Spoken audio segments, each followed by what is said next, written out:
আপনাদের এতক্ষণ যা কিছু বলা হলো এগুলো একটা উদ্দেশ্য আছে, সেটা হলো যে আমরা এই যে পহেলা বৈশাখ যেটা দেখা হয় বা যেটা আমরা দেখে আসতেছি,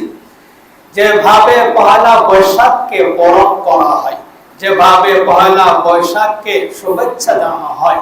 এটা শরীয়ত কতটুকু গ্রহণ করে এই জিনিসটা আমাদের জানা প্রয়োজন আছে।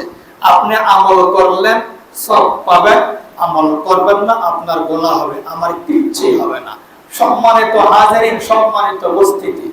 এই যে পহেলা বৈশাখ যেটা আমরা দু চোখে যা দেখি যেভাবে উদযাপন করা হয়, ছেলে মেয়েরা এরকম ভাবে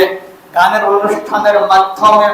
এরকম পহেলা বৈশাখকে বরণ করা হচ্ছে এবং গানের মাধ্যমে পহেলা বৈশাখকে বরণ করা হচ্ছে,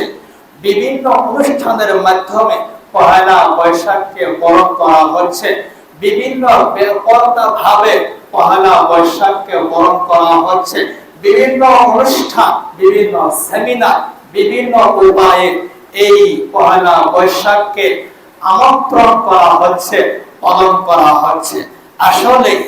যেভাবে আমরা এরকম ভাবে করে আসতেছি, এটা শরীয়ত কখনো গ্রহণ করে না, এটা শরীয়ত কখনো এটা সাপোর্ট করে না।